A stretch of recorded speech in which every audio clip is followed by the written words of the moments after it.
São Geraldo Magela. Imagine a vida de um homem tão devotado a Deus, que seus milagres ecoam até os dias de hoje.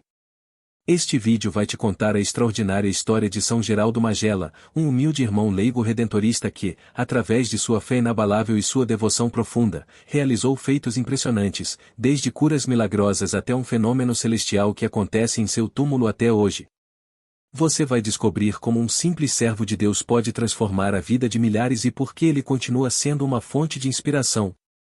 Fique conosco até o final para se inspirar em sua vida de santidade e devoção.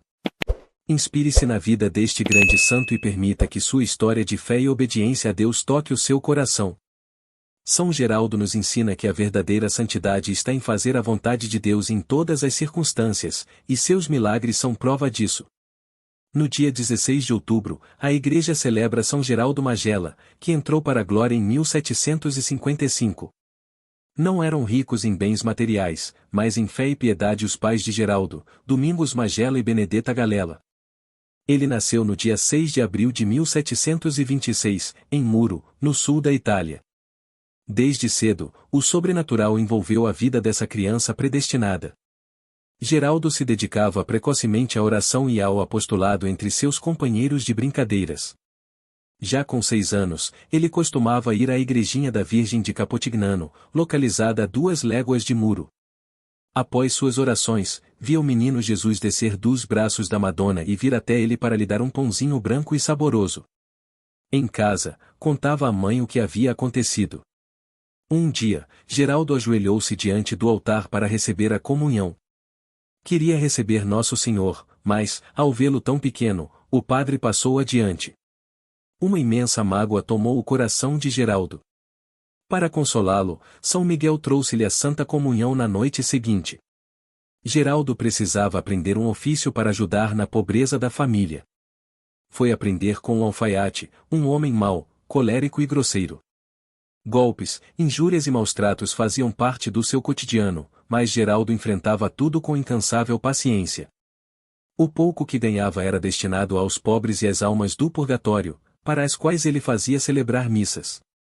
Além de tanta virtude, sua penitência era rigorosa e alimentava-se de pão, água e algumas verduras. Mais tarde, ele se empregou como servo do bispo de Lacedonia, um prelado conhecido por seu temperamento violento e exigente.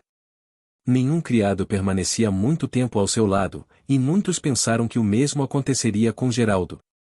No entanto, o santo tinha reservas inesgotáveis de paciência.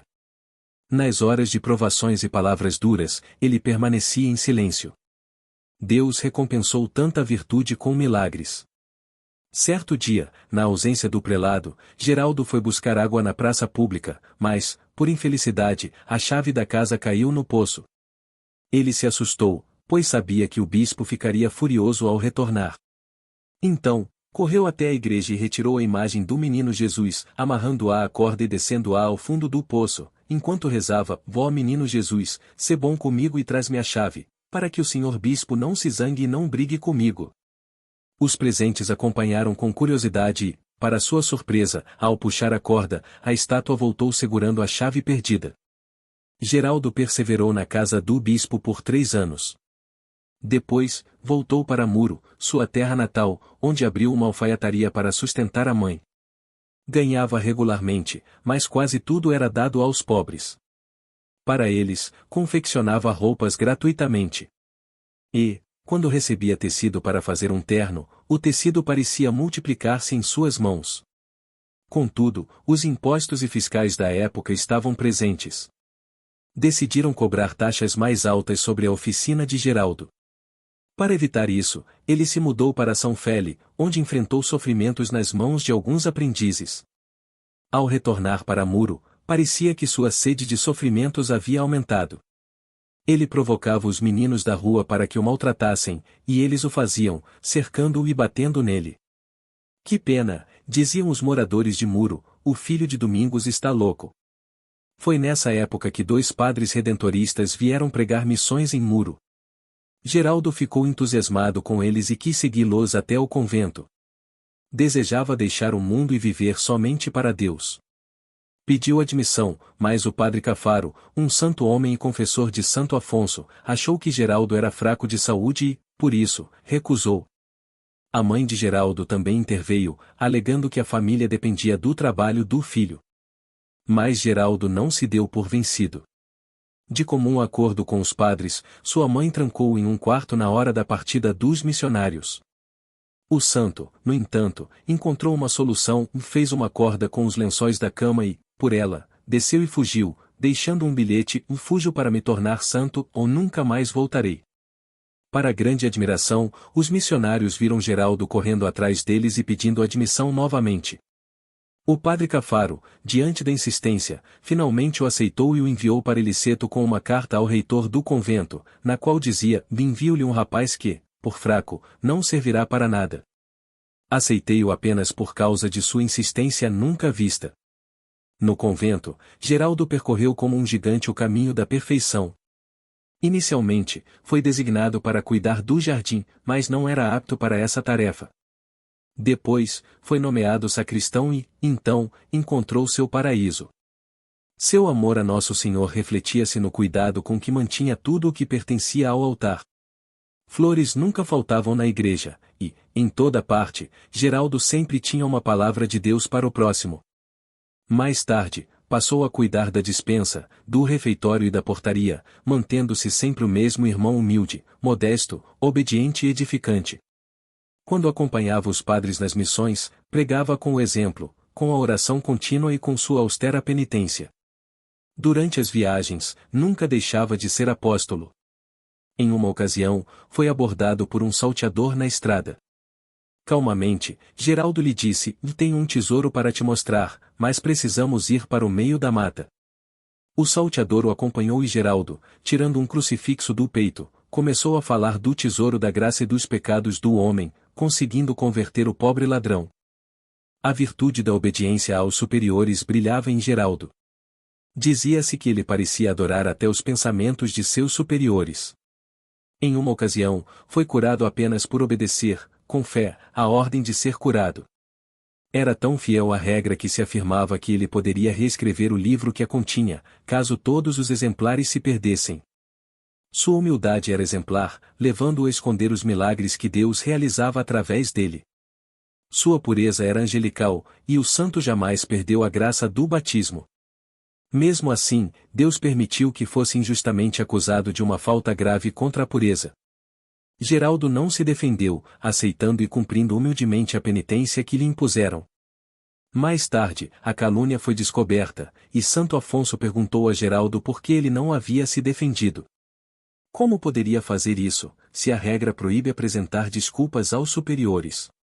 Santo Afonso, convencido de que estava diante de um santo, disse-lhe: vá em paz, e que Deus te abençoe. Geraldo era o homem dos milagres. Multiplicava o trigo na despensa e o pão no cesto. Certo dia, deixou uma torneira de um barril aberta, mas, milagrosamente, o vinho não vazou. Doentes abençoados por ele saravam, tempestades se acalmavam com sua invocação, e até o demônio teve que lhe servir de guia em uma torrente perigosa. Geraldo possuía o dom da profecia e muitas vezes previu o futuro. Ele lia nos corações, e em uma missão, procurou certo pecador, revelando-lhe todos os pecados que havia cometido, incluindo uma comunhão sacrílega que acabará de fazer. Seu nome, junto com suas virtudes, corria pela boca do povo nas redondezas. Ele também era um apaixonado amante do Santíssimo Sacramento, da Sagrada Paixão de Cristo e da Santíssima Virgem Maria. Inúmeras vezes, ele entrava em êxtase e elevava-se aos ares, arrebatado por Deus e pela Santíssima Virgem. Apesar de tantos dons extraordinários, São Geraldo nunca deixou de impor sobre si mesmo um rigor assustador. Flagelava-se até sangrar, jejuava vários dias por semana, usava cilício e colocava ervas amargas na comida. Além disso, vivia com uma saúde debilitada que nunca o abandonou. Em agosto de 1755, a saúde de Geraldo piorou. A febre e a tosse o enfraqueciam cada vez mais. Ele recolheu-se ao leito e a todos edificou com sua paciência e resignação. Morro contente, porque espero não ter procurado outra coisa senão a vossa glória e a vossa vontade, ó meu Deus, dizia o santo. Perguntaram-lhe se sofria muito, e ele respondeu: Estou sempre nas chagas de Jesus Cristo, e as chagas de Jesus Cristo estão em mim. Pedi ao médico que não receitasse remédios que lhe trouxessem alívio, mas apenas o mantivessem vivo por mais tempo, para que pudesse sofrer mais por Deus. No entanto, Deus chamou o santo para si.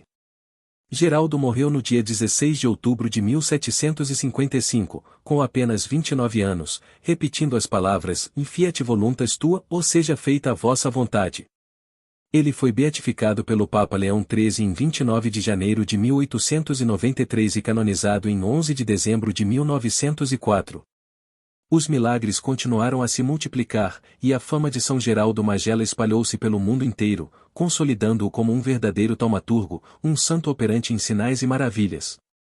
Sua sepultura em Capozelli tornou-se um local de peregrinação constante, onde fiéis de todos os lugares acorrem em busca de suas graças e intercessões. Um fenômeno singular acompanha sua tumba, dos ossos de São Geraldo exalam um líquido puro e perfumado, semelhante ao orvalho celestial, considerado um sinal de sua santidade.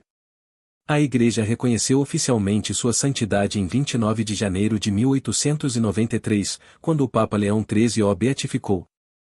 Em 11 de dezembro de 1904, o humilde irmão leigo redentorista foi canonizado pelo Papa Pio X, sendo inscrito no glorioso rol dos santos. Seu nome é invocado em muitas partes do mundo, especialmente no Brasil, onde São Geraldo é amplamente conhecido e amado. Suas estátuas adornam numerosas igrejas, paróquias e capelas. Muitos cristãos, com profunda devoção, carregam seu nome como sinal de sua fé e confiança em sua intercessão. Reflexões. Na porta de seu quarto, São Geraldo mandou gravar uma simples, mas profunda frase: "E aqui se faz a vontade de Deus." Esta inscrição, embora breve, resume um programa espiritual perfeito para todo cristão, independentemente de seu estado de vida. A chave para a santidade está no cumprimento fiel e amoroso da vontade de Deus. Não importa se as circunstâncias são difíceis ou os desafios parecem insuperáveis, o que importa é fazer tudo com o coração voltado para Ele, confiando que sua vontade é sempre o melhor caminho. São Geraldo viveu como um anjo no meio dos homens, servindo de exemplo para todos nós. Mesmo que não alcancemos o nível de santidade a que ele chegou, devemos nos esforçar para viver como penitentes entre os pecadores, suportando com paciência as falhas e injustiças que possamos enfrentar de nossos irmãos. Esta paciência é, por si só, uma forma de penitência e um caminho para a perfeição. Outro traço notável da espiritualidade de São Geraldo foi sua profunda devoção ao sinal da cruz. Ele operava milagres apenas traçando esse sinal sagrado, mas o fazia com tanta fé e reverência que impressionava a todos ao seu redor. Quantas vezes fazemos o sinal da cruz de maneira distraída, sem o devido respeito ou atenção? Devemos aprender com São Geraldo a dar mais valor a este gesto simples, mas tão poderoso, feito com alma e devoção sincera. Santos do Martyrologium Romanum celebrados hoje. São Fortunato, mártir em Roma, sofreu o martírio por sua fé inabalável em Cristo. São Bruno, bispo dos Rutenos, mártir na Prússia, foi morto pelos pagãos em 1009 enquanto pregava o Evangelho de Cristo. Santa Aurélia, em Estrasburgo, sua memória é venerada em 1027, um exemplo de virtude e santidade. Santa Edviges, duquesa da Polônia, sua generosidade e vida de oração fizeram dela uma santa venerada na Igreja.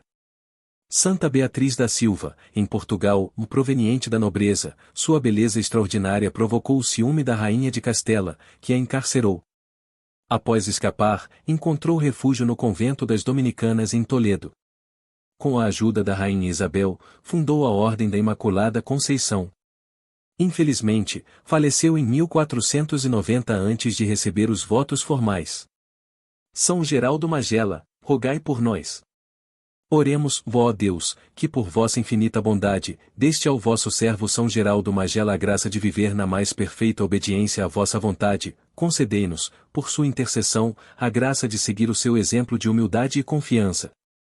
Por nosso Senhor Jesus Cristo, vosso Filho, na unidade do Espírito Santo. Amém.